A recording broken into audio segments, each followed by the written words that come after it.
Pendakian hari kedua kembali berlanjut. Hujan masih saja setia menemani. Selain dingin, tenaga kami juga sudah hampir habis.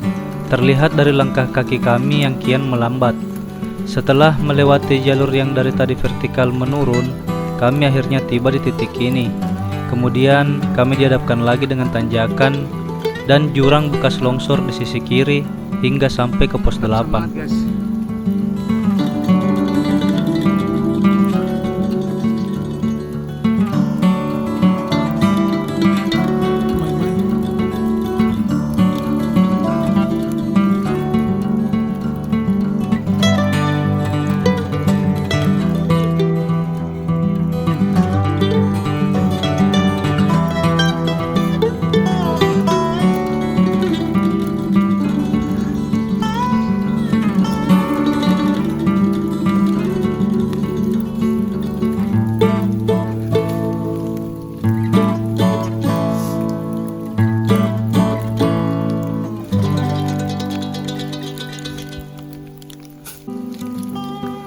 Pos 7 ke pos 8.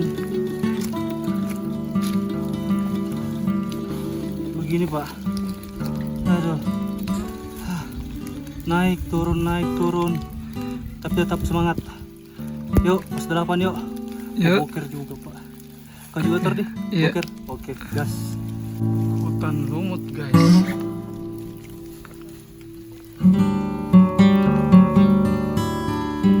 Alhamdulillah setelah perjalanan yang sangat panjang guys, akhirnya tiba juga di pos 8 yang dimana pos 7 dan ke pos 8 ini adalah jarak paling jauh. Kalau saya lihat di sini sekitar 2 jaman lah. 2 jaman kurang lebih, itu pun santai ya.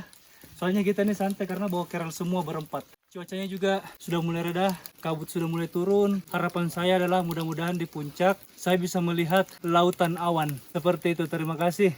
Di pos 8 ada katanya mata air. Jadi rencananya akan masak di situ. Sampai jumpa di pos berikutnya. Makasih doanya semuanya. Sempat terekam momen saya terjatuh karena medan yang sangat licin, ditambah lagi tenaga sudah terkuras habis. Wey! Untung saja tidak ada luka serius dan semuanya baik-baik saja.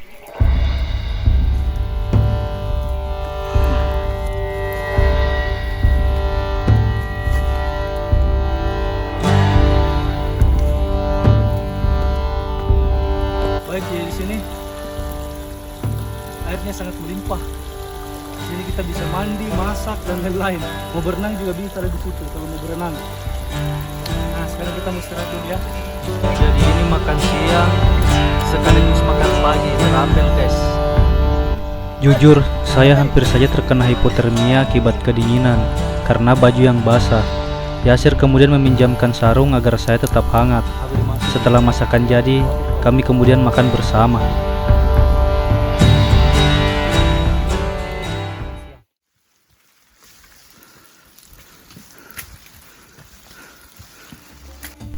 Perut sudah terisi, stok air pun sudah penuh. Kami kembali melanjutkan pendakian menuju pos 9. Mungkin hari ini tidak secerah hari pertama, tetapi saya dan tim masih sangat bersemangat. Sekarang di pertengahan jalur dari pos 8 menuju ke pos 9. Di sini ada juga tembusan jalur via Tas Soso. Di sebelah sana via Tas Soso itu di Sinjai. Sedangkan saya dan rombongan lewat Lembana. Jadi sekedar saran teman-teman, tolong diperhatikan jalurnya kalau mendaki ke Gunung Bawah Karaing. Ini kayak mau lepas ini lutut Pak.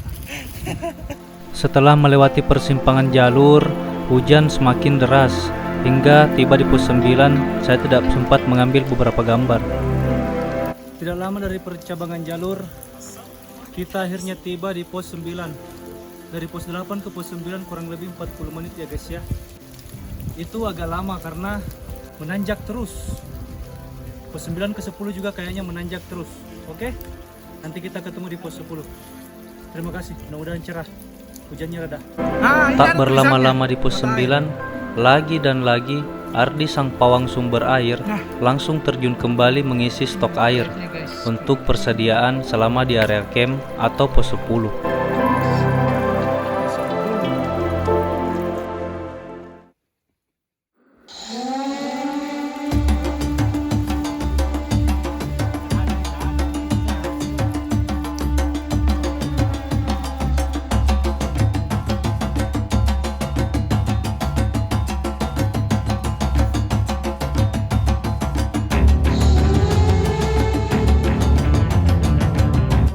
Ini di pertengahan antara pos 9 ke pos 10.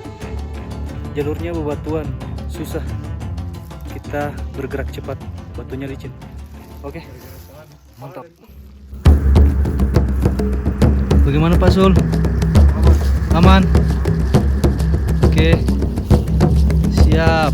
Bagaimana Om Imong sampai sejauh ini? Bisa? Yuk semangat. Sekarang dulu Umi atasnya ya. Supaya saya bagaimana? Aman, bismillah, bisa. Dari semua tanjakan di jalur Gunung Bawah Karaeng, menurut saya di pos 9 menuju pos 10 adalah yang paling terberat dan sangat ekstrim. Bahkan tak jarang kedua tangan juga harus digunakan. Ditambah lagi, kencangnya angin dan derasnya hujan membuat kaki saya bergetar.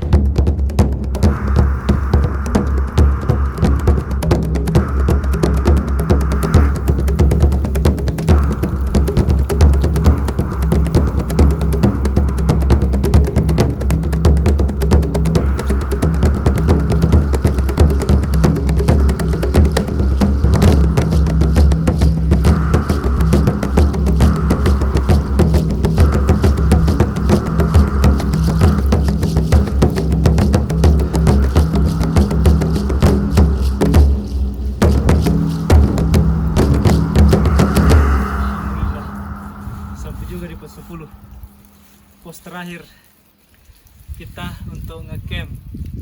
Alhamdulillah sekarang cuaca masih sedikit hujan. Tadi dari pos 9 ke pos 10 itu jalurnya menanjak terus sampai akhirnya tiba di pos 10 kurang lebih 1 jam memakan waktu. Oke, sekarang kita bikin tempat camp di sana. Terus kita intip puncak, intip tubuhnya. Oke. Makasih semua. Thank you.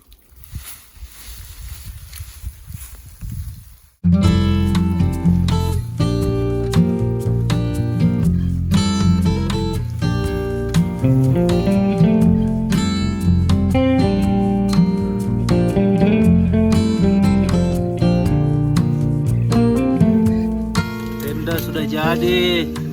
Kita sedang memasak-masak. Saya dan tim adalah rombongan pertama yang tiba di pos 10 dan melihat sekeliling area ini tidak ada satupun tenda kecuali tenda kami. Seharian cahaya matahari masih saja belum terlihat. Pakaian kami beberapa ada yang basah juga. Rencananya sore ini setelah makan dan beres-beres, kami ingin melihat sunset di puncak. Tapi karena masih badai, tim memutuskan summit di keesokan hari saja. Makan nasi, makan bakwan lagi. Pokoknya kasih kenyang memang. Oke guys, sekarang di pos 10. Tadi sudah 2 kali makan, ini makan lagi apa, bakwan. Rencana summit tadi sore tapi cuaca tidak mendukung. Jadi kita coba besok pagi. Bapak Ardi bagaimana? Iya. Setuju? Misalnya besok pagi. Oke. Mudah-mudahan besok pagi cuaca cerah baru kita pergi summit. Oke? Mantap. Kita kalau bisa tidur saja dulu. Kalau tidak ya ngopi. Oke?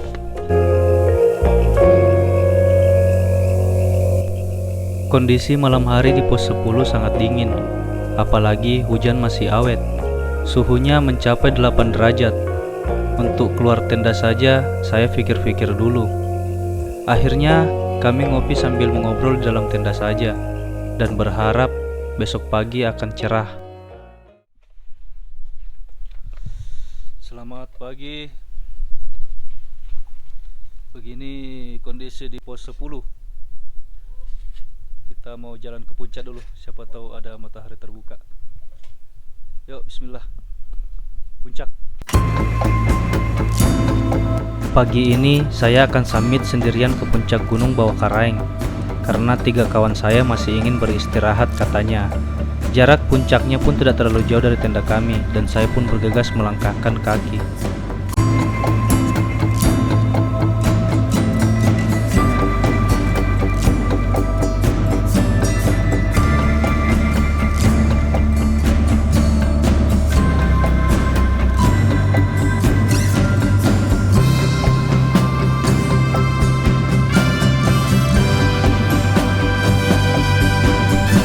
Alhamdulillah akhirnya bisa sampai puncak Gunung Bawah Karaeng.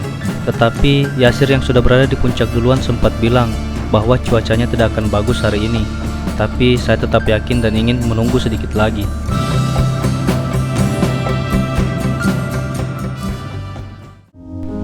Ada beberapa rombongan pendaki yang tiba-tiba sudah ada di puncak. Katanya karena kemarin hujan badai, akhirnya mereka membuat tenda di pos 9. Dan ada juga rombongan lain yang pasang tenda di pos 8. Pantas saja hanya rombongan saya yang sendirian di pos 10. Kemudian satu persatu dari tim kami akhirnya datang menyusul saya dan Yasir di puncak. Dari kejauhan, matahari masih sedikit malu-malu untuk menampakkan diri.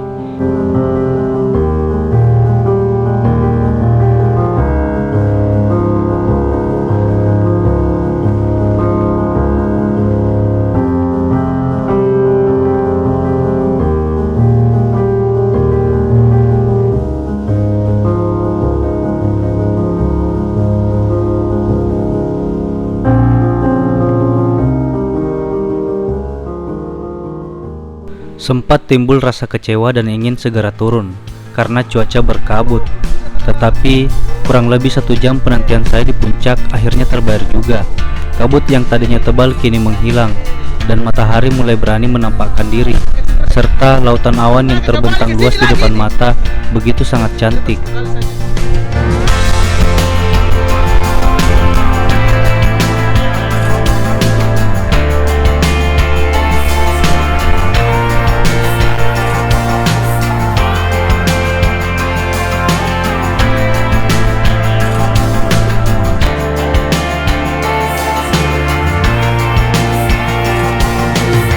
Subhanallah, saya sedikit terharu dan tidak menyangka bisa melihat lautan awan semegah ini.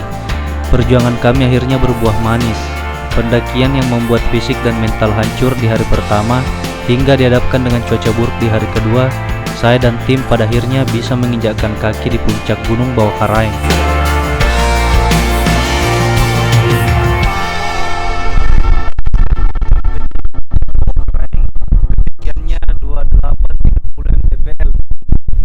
Cuacanya terbuka seperti yang kalian bisa lihat sendiri. Pokoknya kalian harus datang ke sini. Karena di foto, kalau lihat fotonya orang lain harus lebih baik.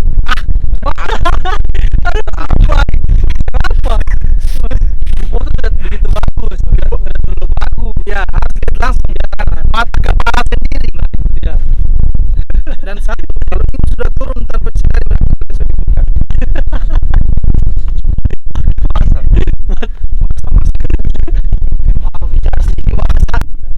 Sedikit penasaran dengan batu yang terbungkus kain putih yang ada di sebelah triangulasi.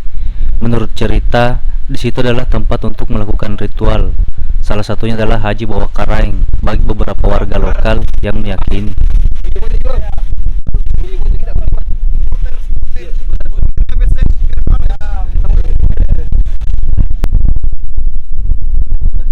Matahari puncak, guys.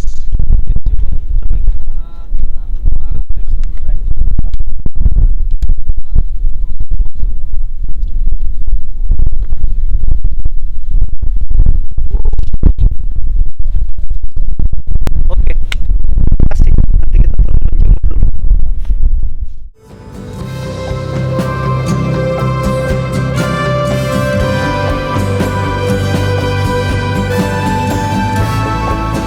Seberes menikmati pemandangan dan mengambil beberapa gambar, kami akhirnya kembali turun. Tidak sampai di situ, perjalanan pulang juga harus dipertimbangkan. Target kami harus tiba di kaki gunung sebelum hari gelap. Makanya itu kami tak boleh berlama-lama berada di puncak.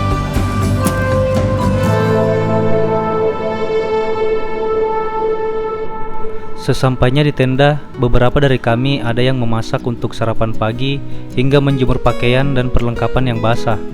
Rencananya, seberes makan dan packing, kami akan langsung turun ke desa Lembanna dan melanjutkan perjalanan pulang ke rumah masing-masing.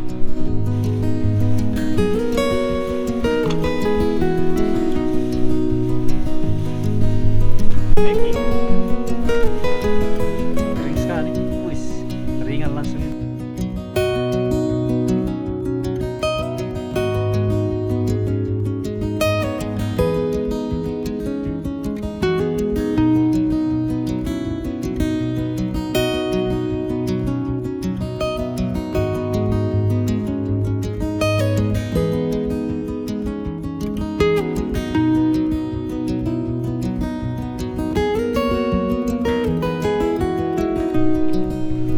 Di tengah kesibukan jemur-menjemur, kami dikagetkan dengan kedatangan rombongan warga lokal yang berjumlah 28 orang, termasuk ibu-ibu dan beberapa anak kecil. Dengan peralatan seadanya, mereka memulai pendakian jam 1 dini hari dan tiba di pos 10 jam 9 pagi. Tidak masuk akal, bukan? Tim kami saja dari awal pendakian harus menempuh 2 hari perjalanan hingga tiba di pos 10. Tapi begitulah warga lokal di sini. Mereka mempunyai jalur pendakian tersendiri yang memungkinkan waktu perjalanannya menjadi singkat. Dilihat dari beberapa barang yang mereka bawa, ada seekor ayam yang masih hidup. Kemungkinan mereka akan melakukan ritual di puncak. Entah ritual apa, tapi itu merupakan kepercayaan mereka, dan kami sebagai pendatang tentu harus menghormati kepercayaan yang sudah turun-temurun dari para leluhurnya. Tapi ingat, menghormati bukan berarti ikut mempercayai. Semua tergantung keyakinan dan kepribadian masing-masing. Mereka juga sangat ramah, bahkan mengajak kami untuk ikut melihat ritual mereka. Tapi waktu kami sudah tidak banyak dan masih ada perjalanan pulang yang masih panjang.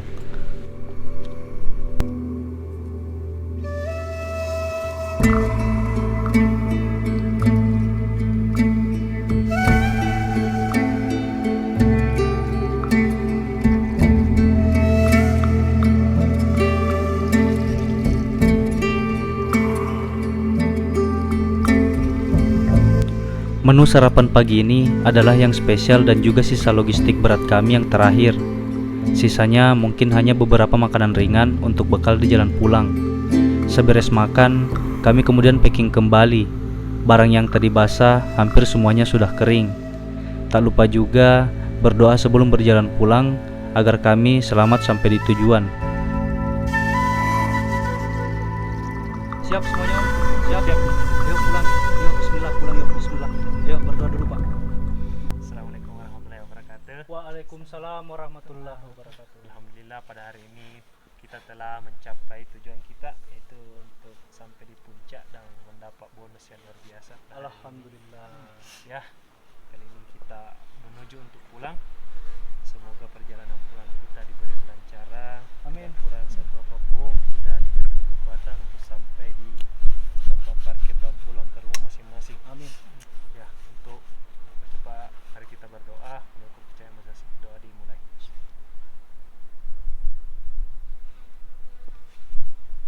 Sekarang di pos 10 sudah mau pulang. Nanti sampai di pos 1 baru ketemu lagi ya, atau di tempat peristirahatan lagi. Oke, sampai jumpa di kaki gunung. Doakan semuanya, makasih. Yuk pulang.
kita pulang Minardi. Ya kita Iya. baru sampai ini maghrib, Ya. daripada tidak ada basa-basi, pokoknya kita langsung pulang. Langsung pulang. Oke.